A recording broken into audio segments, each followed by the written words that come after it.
오늘 말씀은 하나님 나라의 비밀이라는 제목으로 함께 말씀의 은혜를 나누도록 하겠습니다. 어느새 봄이 한창 때가 되었죠. 벚꽃이 또 지고 이제는 철쭉이 만발하고 있습니다. 철쭉도 거의 지어가는 것 같아요. 우리 주위에서는 잘 볼 수 없는 풍경이지만 농부들은 한창 씨를 뿌리고 심을 때가 이때라고 생각합니다. 아마도 예수님이 오늘 말씀을 하실 때에 주위에서 열심히 씨를 뿌리는 때가 아니었는가 생각이 듭니다. 예수님은 오늘 씨 뿌리는 자의 비유를 통하여 하나님 나라의 비밀을 말씀하신다고 하셨습니다. 예수님은 비유의 말씀을 통하여 우리가 하나님 나라의 비밀을 깨닫고 하나님 나라를 풍성히 소유하고 누리기를 원하십니다. 우리가 죄사함을 받으면 어떻습니까? 성령님이 우리 마음속에 오시고 사랑과 기쁨과 평화의 나라가 이루어집니다. 제가 대학교 1학년 때 주님을 만나고 죄사함을 받았을 때 그때의 그 기쁨, 속에서 뭔가 이렇게 솟아나오는 그 같은 기쁨을 누리는 때를 기억합니다. 구원의 감격과 기쁨을 풍성히 누릴 수가 있습니다. 하나님의 죄사함을 받은 자들과 함께 하시고 우리와 함께 하시면 부족함이 없고 잔이 차고 넘칩니다. 다윗의 고백처럼 나의 잔이 넘치나이다 고백하게 됩니다. 하나님이 함께 하사 우리의 삶 속에 여러 가지 기적과 표적과 이적을 보여주십니다. 사람들은 우리와 함께 하시는 하나님을 보고 하나님이 정말로 살아계시다는 것을 알게 됩니다. 이 시간 우리 안에 들을 귀를 주시기를 기도합니다. 아멘. 잠시 기도하겠습니다. 사랑과 은혜가 풍성하신 아버지 하나님, 이 시간 이렇게 주님 앞에 나와 예배를 드릴 수 있도록 인도해 주셔서 참으로 감사합니다. 주님, 나의 주님, 이 시간 저의 마음의 중심에 있는 것들을 다 내려놓습니다. 걱정하는 것, 염려하는 것, 또 내 마음의 중심에 골몰하고 집착하고 있는 것들, 이 시간 마음의 중심에서 내려놓습니다. 그리고 오직 여호와 하나님, 예수님만을 바라고 소망합니다. 주님, 이 시간 이 예배 가운데 임재하여 주시고 저희 마음의 중심에 오셔서 다스려 주시옵기를 간구합니다. 예배 가운데 만나 주시고 주님을 경험하는 시간이 되게 도와주시옵소서. 저의 마음밭에 생명의 하나님의 말씀의 씨앗을 주님 뿌려주시고 허락하여 주시옵소서. 모든 것을 감사드리고 예수님 이름으로 기도합니다. 아멘. 1절을 보십시오. 1절 우리 화면을 통해서 함께 읽어보도록 하겠습니다. 화면을 통해서 1절 시작. 예수께서 다시 바닷가에서 가르치시니 큰 무리가 모여들거늘 예수께서 바다에 떠있는 배에 올라앉으시고 온 무리는 바닷가의 육지에 있더라. 예수님이 병을 고치신다는 소문이 쫙 퍼졌습니다. 보통 가벼운 병들이 아니고 지금까지 나은 적이 없다고 생각하는 어때요? 불치병, 중풍병, 한센병, 한 손이 마른 사람까지 예수님이 고치셨어요. 사람들은 이 소문을 듣자 예루살렘은 물론이고 이스라엘 전 지역에서 더 나아가 수리아와 요르단과 같은 외국에서도 많은 사람들이 예수님께 나아왔습니다. 이 정도 되면 먼저 병든 자들을 우선적으로 어째요? 왔으니까 고쳐주는 것이 정상일지 모르겠습니다. 그런데 예수님은 갈릴리 바닷가에서 이들에게 하나님의 말씀을 가르치셨습니다. 하나님의 말씀을 가르치시는 것에 집중하셨고 온 힘을 들이셨습니다.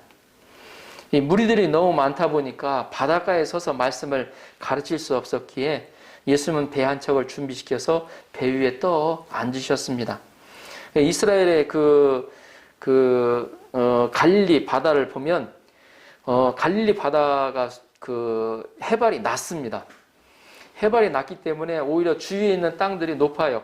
그러니까 배를 쭉 타면 이 말씀을 전할 때 이렇게 전할 수가 있습니다. 위로 쭉 해갖고 사람들이 쭉 올라가 있는 그런 지형으로 되어 있습니다. 예수님은 배 위에 앉아서 그곳에서 하나님의 말씀을 계속 가르치셨습니다. 1절에서 2절을 보면 가르치다는 말이 3번이나 나옵니다. 이는 예수님이 말씀을 가르치시는데 얼마나 중요하게 여기셨고 힘을 들이셨는지 알 수가 있습니다. 성경의 곳곳에 예수님이 가시는 가는 곳이면 곳마다 하나님의 말씀을 전하셨다는 것을 엿듣다고 기록하고 있습니다.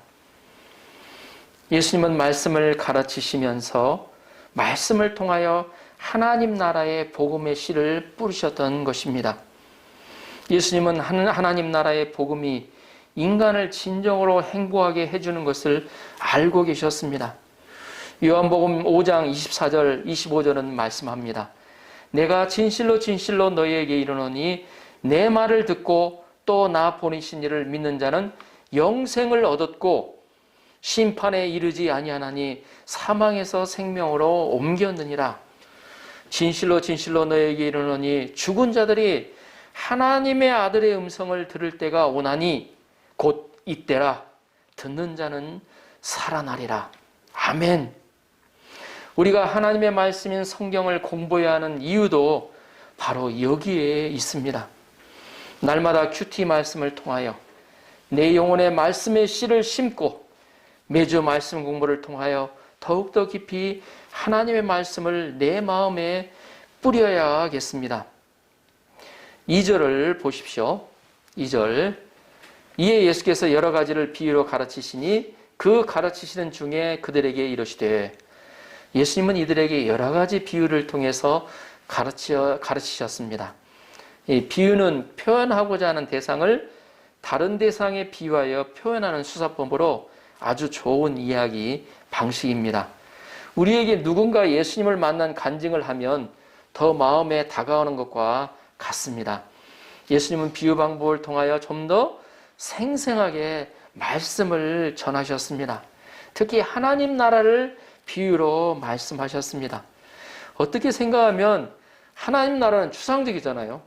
하나님 나라가 우리 눈에 보이지 않기 때문에 또 경험하지 않았기 때문에 그렇습니다. 죄사함도 그렇고 또 성령을 통해서 이루어지는 의의 평강과 희락의 나라도 그렇습니다. 이런 하나님의 나라를 설명하는 데는 언어적인 한계가 있는 거죠. 그런데 비유를 사용하면 하나님 나라를 좀 더 구체적이고 생생하게 전달할 수 있습니다. 그래서 예수님은 하나님 나라를 비유를 통하여 설명하고 계십니다. 오늘은 씨 뿌린 자의 비유를 통해서 가르쳐 주십니다. 3절을 보십시오. 3절 같이 한번 읽어볼까요? 화면을 통해서 3절 시작. 들으라. 씨를 뿌리는 자가 뿌리러 나가서. 아멘. 예수님은 들으라 말씀으로 사람들의 관심을 집중시키십니다. 예수님은 들으라고 말씀하시므로 파도 소리와 군중들의 떠드는 소리로 시끄러운 군중들을 조용히 시키셨습니다. 이 들으라는 말은 히브리어로 쉐마입니다. 아마 쉐마라는 말 많이 들어보셨을 것입니다. 지금으로 말하면 중요한 이야기니까 잘 들으세요 라는 말입니다. 사람들은 보통 어떤 이야기에 관심을 가집니까? 요즘 한국 같으면 어때요? 어른들은 강남에 아파트를 사서 돈 버는 이야기를 할지, 아니면 연예인 이야기, 정치 이야기, 또 야한 이야기에는 관심을 가지고 듣습니다. 요즘 내 귀에 아주 잘 들리는 이야기가 있다면 그것이 나의 관심사예요. 이 관심 있는 말은 안 들으려고 해도 잘 들려옵니다. 그런데 정작 중요한 하나님의 말씀에는 무관심하기 쉽습니다. 그래서 우리는 예수님의 말씀에 더욱 관심을 갖고 들어야 합니다. 하나님의 말씀이 내게 주시는 어떤 말씀인가? 우리 큐티 말씀을 통해서나 또 어때요? 예배 말씀을 통해서 이 말씀을 왜 이때 주시는가? 이 말씀을 통해서 나에게 무엇을 하기를 원하시는가? 들으려고 관심을 가져야 합니다. 더 나아가 드러나는 말씀은 순종하라는 말씀입니다. 듣는 것으로 그치지 말고 말씀을 나의 것으로 받아들여 순종하라는 것입니다. 우리가 큐티를 하면서 또 말씀 묵상하는 것도 내 안에, 내 마음 안에 그 말씀을 심는 작업입니다. 그래서 말씀을 잘 들어야 열매가 맺히기 때문입니다. 예수님은 씨 뿌리는 비유를 말씀하고 계십니다. 한 농부가 봄에 씨를 뿌리러 나갔습니다. 당시는 농경 사회에서 살고 있었기 때문에 그들은 씨를 뿌리고 추수하고 저장하는 것이 아주 일상적인 생활이었습니다. 그렇기 때문에 예수님의 말씀을 듣는 사람들은 이 씨 뿌리는 비유를 아주 쉽게 이해할 수 있었다는 거죠. 여기서 씨는 하나님의 말씀을 의미합니다. 하나님의 말씀은 씨와 같습니다. 씨는 어때요? 작고 보잘것없죠? 그러나 씨에는 생명력이 있습니다. 씨에는 어때요? 30배, 60배, 100배의 결실을 맺을 가능성을 가지고 있습니다. 그러므로 하나님의 말씀은 무한한 가능성이 있다는 거예요. 하나님의 말씀을 듣고서 변화를 받고 어때요? 용기가 없는 사람이 어때요? 용기가 없는 기드온과 같은 사람이 어때요? 그 12만 5천 명의 대적에서 300명 용사, 300명 용사로 싸우러 가잖아요. 생각해 보세요. 12만 명이요. 300명으로 1000명도 아니고 그것도 10,000명도 아니고 12만 5천 명 안으로 들어간다고 한번 생각해 보세요. 웬만한 용기 있는 사람 못 들어갑니다. 그 안에 말씀이 임하니까 말씀이 그에게 용기를 주는 거예요. 하나님의 말씀은 무한한 가능성이 있습니다. 예수 그리스도의 복음은 생명력이 있습니다. 예수님은 십자가에 죽으시고 부활하심으로 영원히 살아계십니다. 살아계신 그 예수님이 지금도 이 예배 가운데 바로 저의 옆에 오셔서 내 옆에 오셔서 함께 예배를 보시며 속삭여 주십니다. 살아계신 예수님 우리 마음에 하나님 나라를 이루어 주신다는 것입니다. 농부가 씨를 뿌리는데 어떤 곳에 뿌려지게 됩니까?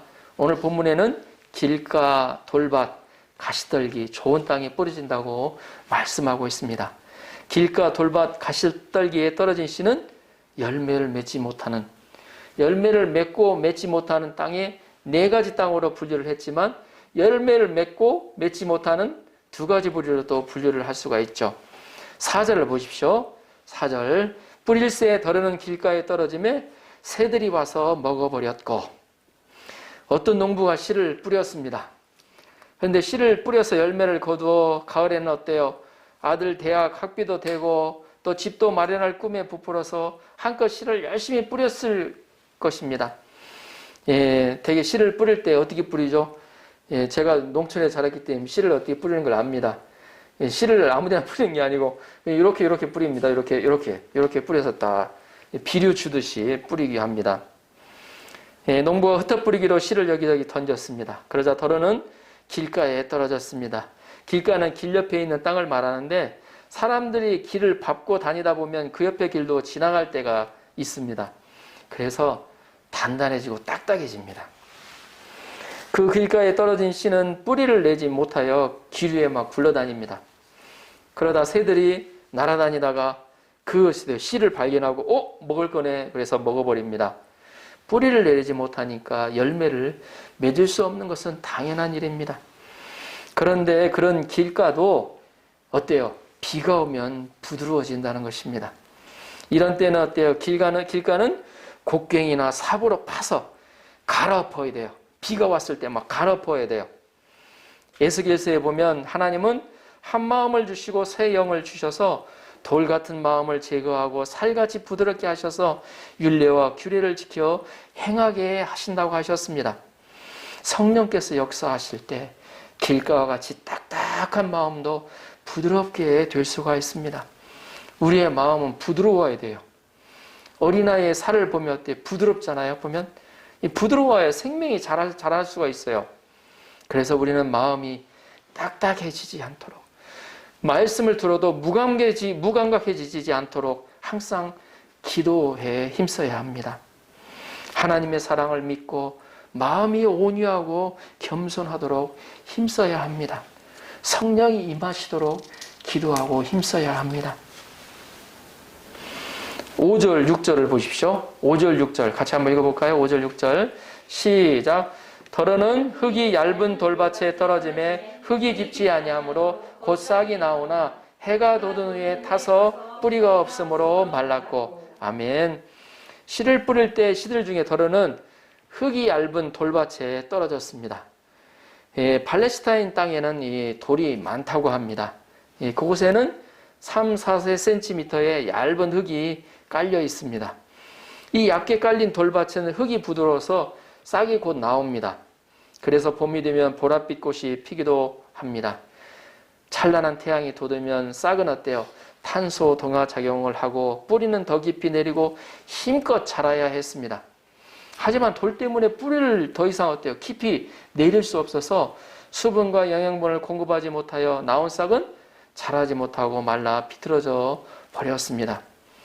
이 씨는 자신이 뿌리가 없어서 마른 것도 모르고 애매하게 태양만 탓하다가 죽어갔습니다. 그래서 돌밭이 열매를 맺으려면 어떻게 해야 하겠습니까? 돌을 가려내야 됩니다. 이 산골에 되게 보면 개간할 때 제일 많이 하는 작업이 돌 골라내는 작업이에요. 왜냐하면 돌이 있으면 작물이 어때요? 수확이 안 나거든요. 저기가 이게 어때요? 돌만 오면 골라내야 돼요. 사람들의 마음속에도 돌이 있다는 것입니다. 신앙 성장을 막는 돌들이 있습니다. 어느 정도까지는 잘 성장하는데 그 돌을 제거하지 못하여 더 성장하지 못합니다. 하나의 돌을 제거하면 또 어느 정도까지는 성장하고 또 어때요? 그 새로운 돌이 또 나타나 식물의 성장을 또 막게 됩니다. 여러분들이 잘 아는 구약에 한나에게는 사무엘의 엄마죠. 자녀를 낳지 못하는 돌이 있었습니다. 그러나 그녀는 어때요? 그 문제 가운데 어때요? 그냥 그 문제에 머무르지 않고 어때요?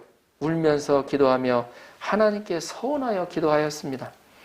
이를 통하여 하나님이 자녀를 주시는 것을 체험하게 되었습니다.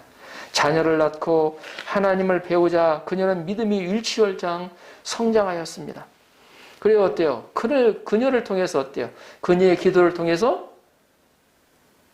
이스라엘의 지도자 사무엘은 어때요? 위대한 지도자가 나왔잖아요. 예수님은 어떤 부자 청년에게 재산을 팔아 가난한 자들에게 주고 나를 따르라고 말씀하셨습니다. 그는 많은 돈에 대한 탐심의 돌이 있었습니다. 그는 재산을 버릴 수가 없어서 예수님을 따를 수가 없었습니다. 그래서 그는 영생을 결국에는 얻을 수가 없었습니다. 어떤 사람은 오랫동안 숨겨놓은 죄악의 돌이 막는 경우도 있습니다. 이런 사람은 숨겨놓은 죄악을 드러내야 신앙이 성장할 수가 있습니다. 어떤 사람은 학과 공부나 취업이 하나의 돌이 되어 신앙 성장을 방해하기도 합니다. 우리는 이런 문제를 믿음으로 극복할 때 말씀이 뿌리를 내리고 성장할 수가 있습니다.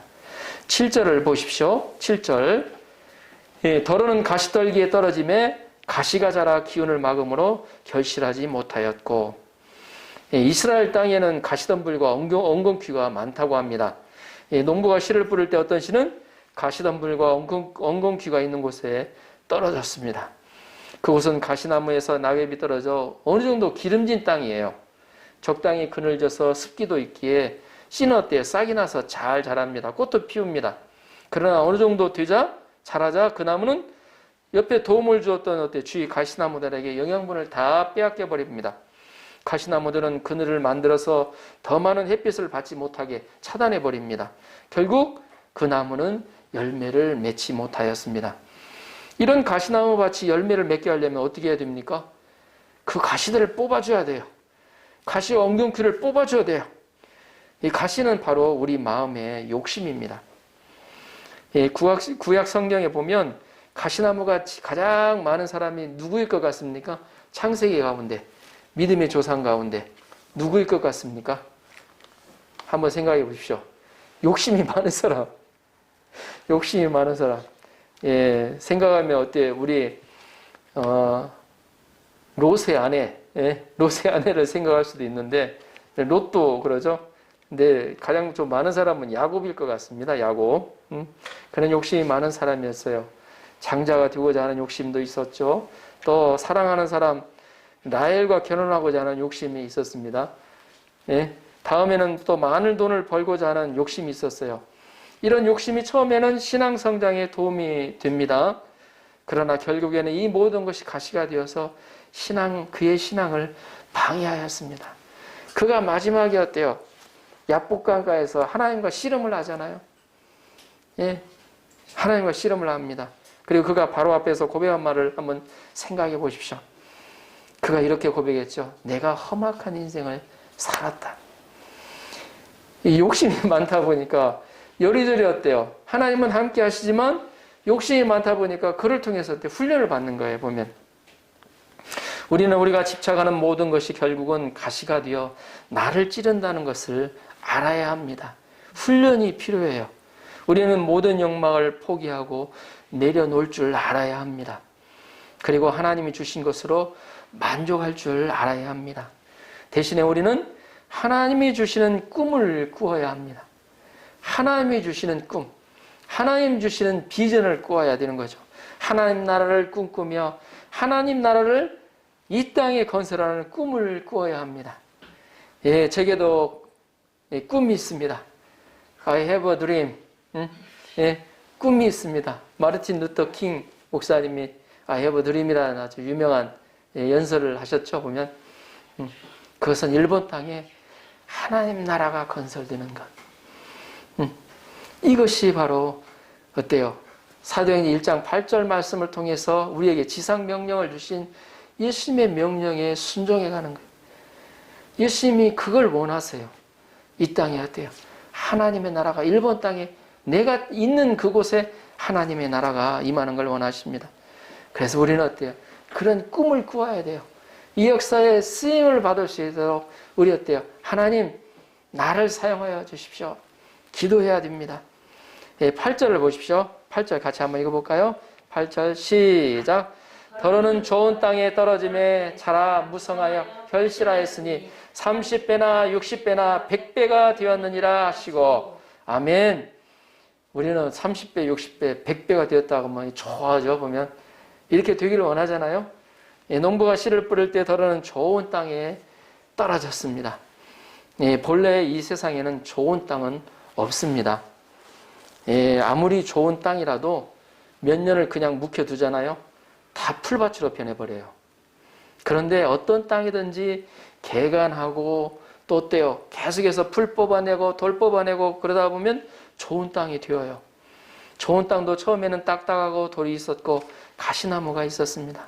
그곳을 갈아엎고 또 갈아엎고 땅을 또 잘게 만들어서 물을 주고 그러자 흙이 부드러워졌습니다.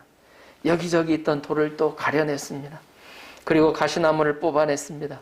거름을 하여 땅을 기름지게 했습니다. 햇빛도 잘 비추었습니다. 그곳에 떨어진 씨는 30배, 60배, 100배의 결실을 맺었습니다. 어떤 사람은 말씀을 받고 잘 성장하는 사람이 있습니다. 말씀만 들으면 마음에 감동이 오는, 말씀만 들어도 하나님의 사랑이 몰려오는, 나를 얼마나 사랑하시는가, 십자가만 봐도 어때요? 예수님의 사랑이 몰려오는 사람들이 있습니다. 이들은 마음이 부드럽고 돌멩이도 없어서 뿌리를 잘 내립니다. 이들은 가시나무도 없어 영양분을 빼앗기거나 햇볕이 차던지지 않습니다. 좋은 밭은 하나님의 말씀을 듣고 자신의 것으로 받고 순종하는 사람들입니다. 제가 예화를 한번 찾다가 이 예화를 발견하고 여러분들에게 소개를 드립니다. 미국의 아서 디마스라는 사업가가 있었다고 합니다.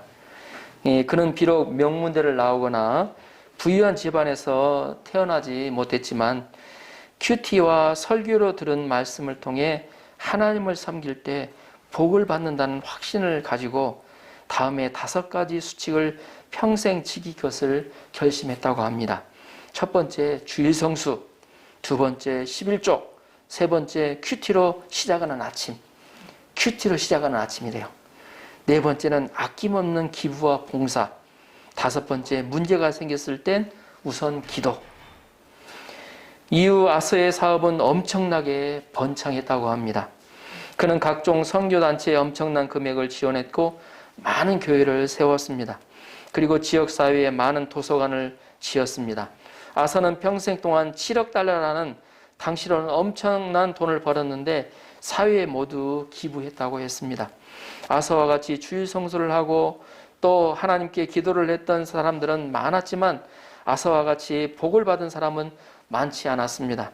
아서는 그 이유에 대해 다음과 같이 말했다고 했습니다. 믿음이 없었기 때문일 것입니다. 저는 성경에 나온 복의 말씀들을 정말로 믿었습니다. 저희 행동들은 모든 깊은 믿음에서 나온 것이었습니다. 라고 고백하였습니다. 9절을 보십시오. 9절 같이 한번 읽어볼까요? 9절 시작. 또 이르시되 들을 귀 있는 자는 들으라 하시니라. 예수님은 이 말씀을 하시고 들을 귀 있는 자는 들으라고 다시 한번 말씀하십니다. 말씀을 깊이 생각해 보라는 것입니다. 나에게 차근차근 적용해 보라는 것입니다. 그러나 무리들은 말씀이 끝나자 모두 돌아가 버렸어요. 대부분의 무리들은 오늘 다 아는 시시한 말씀을 들었다고 집으로 돌아가 버렸습니다. 이 씨 뿌린 자의 비유는 어때요? 주일학교에서부터 배우는 말씀이라 듣다 보면 어때요? 또 그 말씀 나왔네. 그러니까 어때요? 별로 나에게 별로 영향이 없을 거야. 그냥 돌아가 버렸다는 거예요. 그러나 그들은 정말로 들을 귀 없는 자들입니다. 마치 클래식 음악을 듣고도 그 맛을 모르는 사람과 같습니다. 예수님은 말씀을 나에게 주시는 말씀으로, 현재 나에게 주시는 말씀으로 자신의 말씀으로 받고 열매 맺기를 원했지만 그들은 한 귀로 듣고 한 귀로 흘려버렸습니다. 병 고치는 것도 없네. 보니까 이렇게 얻어먹을 것도 없네. 그리고 그냥 싹 가버렸어요. 그러나 예수님은 들을 귀 있는 자는 들으라고 말씀하시므로 말씀을 듣고자 하는 마음의 토양이 중요함을 가르쳐 줍니다. 예수님은 사람들의 마음을 토양에, 이 흙에, 땅에 비유하셨어요. 하나님 나라의 열매를 맺는 데는 마음의 어때요? 자세, 태도가 정말로 중요하다는 것입니다. 마음의 태도에 따라서 열매를 하나도 맺지 못하는 사람이 있는가 하면 30배, 60배, 100배의 열매를 맺는 사람도 있다는 것입니다. 여러분들은 어떤 사람이 되기를 원하십니까? 하나도 맺지 못하는, 열매를 맺지 못하는 사람이 되기를 원하십니까? 아니면 30배, 60배, 100배 열매를 맺는 사람이 되기를 원하십니까? 그러므로 우리는 무릇 지킬 만한 것보다 우리의 마음을 지켜야 한다는 것입니다. 우리는 우리의 마음밭을 가꾸기에 힘써야 한다는 것입니다. 우리가 말씀을 접할 때 어떤 마음 자세로 말씀을 접하는지 한번 생각해 보십시오. 항상 듣는 말씀 또 있네? 라고 생각이 들면 벌써 내 마음이 식상해져요. 간절한 마음도 없이 냉랭해지고 무감격해집니다. 그러나 주님, 이 말씀 주시지 않으면, 이때 말씀 어때요? 받지 않으면 주님 저 죽어요. 그런 간절한 마음으로 말씀을 듣고자 할 때 그 말씀이 자기에게 어떻게 부딪혀 오겠습니까? 새 포도주는 새 부대에 담아야 합니다. 제가 말씀을 대학교 때부터 계속 듣고 배우는 말씀이지만 배울 때마다 새로워요. 성경을 읽을 때마다 또 새로워요. 은혜가 다가오는 게 틀려요, 보면. 그때는 어때요? 잘 몰랐던 말씀인데 이 말씀 어때요? 또 이런데 또 은혜가 오네? 근데 우리 말씀이 듣기에 마음의 자세가 그거 내가 저번에 들었던 말씀인데 잘 알아. 벌써 그런 마음이 내 마음에 들어오면 벌써 간절한 마음이 사라집니다. 그건 옆에서 사단이 딱 장난하는 거예요, 보면. 딱 어때요? 너 안 듣지? 내가 가져가는. 그러나 이때 하나님이 주시는 말씀에 자세로 받는다면 그 간절함은 달라질 것입니다. 새 포도주는 새 부대에 닮아야 합니다. 헌 부대에 닿으면 어떻게 되죠? 부대도 헤어지고 포도주도 버리게 된다는 거예요. 그래서 새 포도주 되시는 말씀을 담기 위해서는 우리의 마음이 어때요? 새 어때요? 부대가 되어야 돼요. 우리의 마음을 갈아엎어야 된다는 거죠. 그리고 항상 겸손하고 간절한 마음으로 말씀을 들어야 합니다. 배가 고프면 먹을 것밖에 보이지 않죠. 배가 고파야 밥이 맛이 있듯이 우리 마음이 간절해야 그 말씀이 우리 귀에 들려온다는 것입니다. 10절, 12절을 보십시오. 10절, 12절까지 한번 같이 한번 읽어볼까요? 좀 긴데 10절에서 12절까지입니다. 같이 한번 읽어보겠습니다. 시작. 예수께서 홀로 계실 때 함께한 사람들이 12제자와 더불어 그 비유에 대하여 물으니 이르시되 하나님 나라의 비밀을 너희에게는 주었으나 의인에게는 모든 것을 비유로 하나니 이는 그들로 보기에는 보아도 알지 못하며 듣기는 들어도 깨닫지 못하게 하여 돌이켜 죄사함을 얻지 못하게 하려 함이라 하시고. 아멘. 어찌 보면 아주 무서운 말씀이 써 있습니다. 그러나 함께한 제자들은 예수님 곁에 남아서 예수님께서 홀로 계실 때 12제자와 더불어 비유에 대해서 예수님께 여쭙습니다. 12제자들은 들을 귀를 가진 사람이었습니다. 그들은 말씀을 들은 것으로 그치지 않고 그 뜻을 알고자 문제의식을 가지고 예수님께 나아가 물었습니다. 질문이 그래서 중요한 거예요. 질문하는 사람들은 겸손히 배우고자 하는 사람들이기 때문입니다. 예수님은 이처럼 문제의식을 갖고 묻고 찾는 자에게 하나님의 나라의 비밀을 깨닫게 하십니다. 예수님은 하나님 나라를 비밀이라고 합니다. 하나님 나라는 숨겨져 있고 눈에 보이지 않습니다. 하나님 나라는 밭에 감추인 보석과 같습니다. 하나님의 나라에는 모든 지혜와 모든 지식의 보화가 감추어져 있습니다. 우리는 귀하고 값진 것을 비밀로 하죠. 귀하고 값진 것을 비밀로 안 하는 사람 봤습니까? 비밀로 안 하면 누가 다 어때요? 가져가잖아요. 보면 비밀로 하죠. 예수님은 하나님 나라를 비밀로 하셔서 하나님 나라를 귀하게 여기셨습니다. 제자들이 하나님 나라에 관심을 갖고 찾기를 원하십니다. 예수님은 하나님의 말씀을 깨닫고 죄사함을 받고 성령을 받고 거듭나기를 원하십니다. 죄사함을 받는 곳에 성령님이 임하십니다. 성령님이 임하면 다른 게 없어요. 네 안에 기쁨이 어디선가 막 기쁨이 차고 넘쳐요. 예수님을 만난 사람들의 고백들이에요. 예수님을 만난 사람은 어때요? 눈물을 안 흘리고 싶은데 눈물이 계속 나와. 예? 왜 눈물이 나오는지도 모르고. 제가 이제 듣던 대로는 6개월 동안 계속 눈물을 흘리신 분, 전혀 예수님에 대해서 관심도 없었던 분이 전남대 교수하시는 분이 계신데 전혀 어때요? 예수님에 관심도 없던 분이셨어요. 근데 어때요? 자기도 모르게 어떤 크리스찬 모임에 한번 가서 참석을 했는데 그때부터 자기도 모르게 어때요? 눈물도 그렇게 없는 사람이 6개월 동안 그냥 허구나고야 눈물이 나오다라는 겁니다. 하나님 나라를 맛보고 들어가기를 원하십니다. 그분이 지금 어때요? 정말로 예수님을 사랑하는 사람이에요.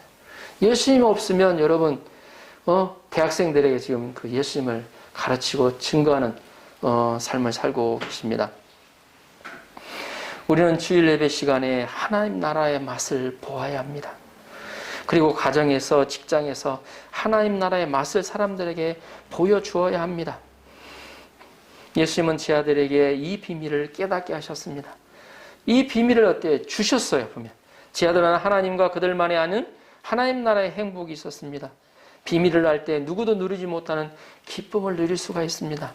하나님은 이 비밀을 아는 제자들에게 하나님 나라의 비밀을 취급할 수 있는 특권과 자부심을 주셨습니다. 그러나 묻지 않는 사람에게는 비유로 하여 주셔서 깨닫지 못하게 하십니다. 그들은 보기는 보아도 그 뜻을 알지를 못해요. 복음을 듣기는 들어도 깨닫지 못해요. 예수님은 어때요? 비유로 말씀하셔서 그들로 돌이켜 죄사함을 받지 못하게 하신다는 것입니다. 말씀을 듣고 아무 생각 없이 가버린 사람들은 말씀을 듣고 깨달을 수 없어서 죄사함을 받을 수 없습니다. 어떤 사람은 씨 뿌린 자의 비유를 듣고 나는 좋은 밭이고 어떤 양은 어떤 사람은 길가밭, 또 어떤 사람은 돌밭으로 분류해버리는 사람들이 있습니다. 사람이 있습니다. 그리고 좋은 밭을 찾아다니는 사람이 또 있습니다. 그러나 여기서 우리가 주의할 것이 있습니다.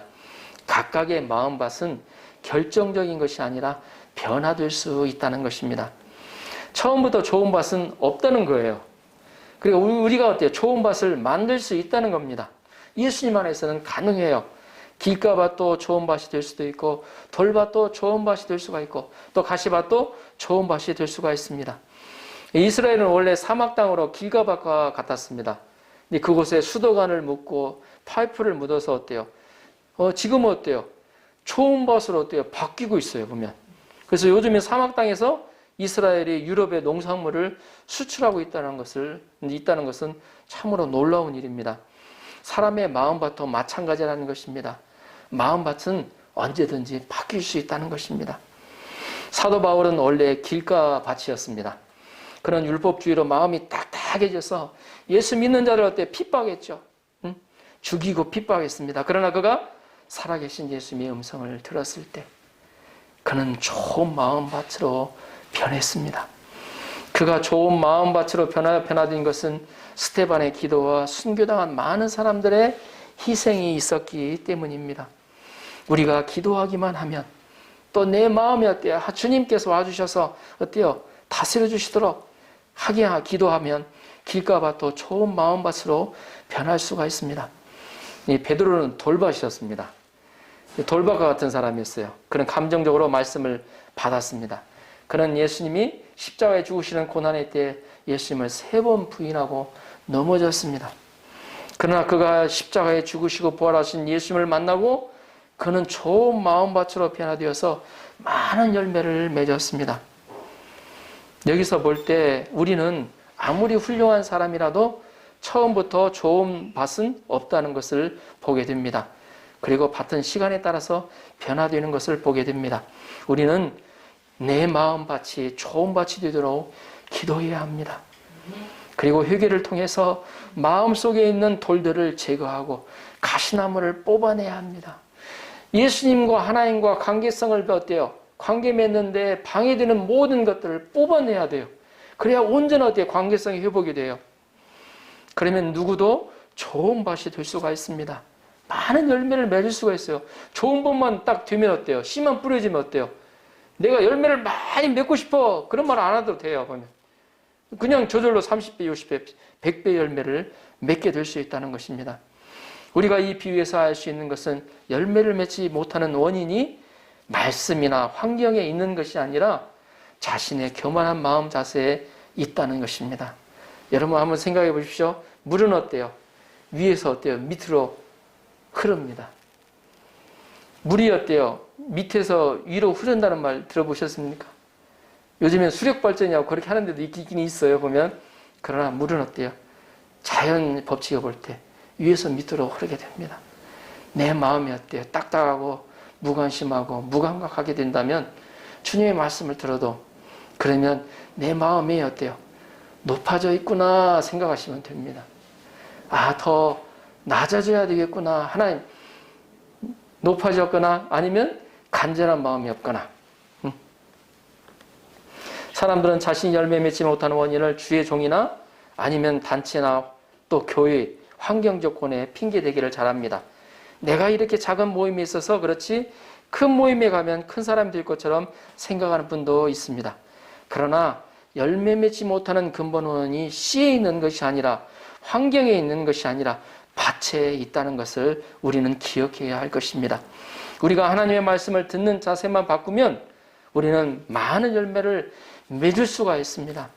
우리가 말씀을 겸손하게 잘 들어서 좋은 밭이 되어 많은 열매를 맺을 수 있기를 기도합니다.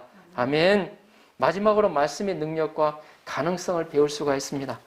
예수님은 씨는 30배, 60배, 100배의 결실을 맺을 것이라고 하였습니다. 말씀은 살아계신 예수님의 말씀입니다. 하나님의 말씀을, 예수님은 어때요? 그때 어때요? 돌아가셔서 어때 승천하셨고 지금은 어때요? 성령의 모습을 우리 가운데 어때요? 계시고 계시잖아요. 그러시면서 어때요? 우리에게 어때요? 그 말씀을 남겨놓은 게 바로 이 성경 말씀이에요. 말씀은 살아계신 예수님의 말씀입니다. 문둥병자를 고치고 중풍병자를 일어나게 하고 죽은 자를 살리신 그 말씀입니다. 십자가에 죽으시고 부활하여 하나님 우편에 계신 살아계신 예수님의 말씀입니다. 말씀은 지금도 살아서 사람들의 마음에서 역사하십니다. 말씀이 예루살렘과 사마리아와 땅끝까지 많은 열매를 맺도록 하였습니다. 한국에서 시작된 말씀의 역사가 세계를 어때요? 정복하고 있습니다. 다만 우리가 좋은 마음밭만 되면 하나님의 말씀은 우리를 통해서도 많은 열매를 맺게 됩니다. 하나님 나라를 풍성하게 누리게 하십니다. 그 비밀을 알게 하시고 그 어때요? 하나님 나라를 풍성히 누리게 하신다는 거예요. 우리가 좋은 마음밭이 되어서 30배, 60배, 100배의 열매를 맺을 수 있기를 기도합니다. 좋은 땅이 되어 풍성한 하나님의 나라를 더욱더 누리게 도우시기를 기도합니다. 아멘. 예, 결론적으로 하나님은 우리에게 말씀의 씨를 뿌려서 하나님의 나라를 소유하고 더 풍성히 누리기를 원하십니다. 30배, 60배, 더 나아가 100배의 열매를 맺기를 원하십니다. 우리가 그 소망 가운데 먼저 좋은 마음의 땅을 준비하는데 힘써야 하겠습니다. 회개와 겸손으로 갈아엎는 작업을 통해 좋은 땅을 만들고 말씀의 씨, 순종의 씨를 뿌리는 저와 여러분이 되시도록 주님의 이름으로 축복하며 기도합니다. 아멘.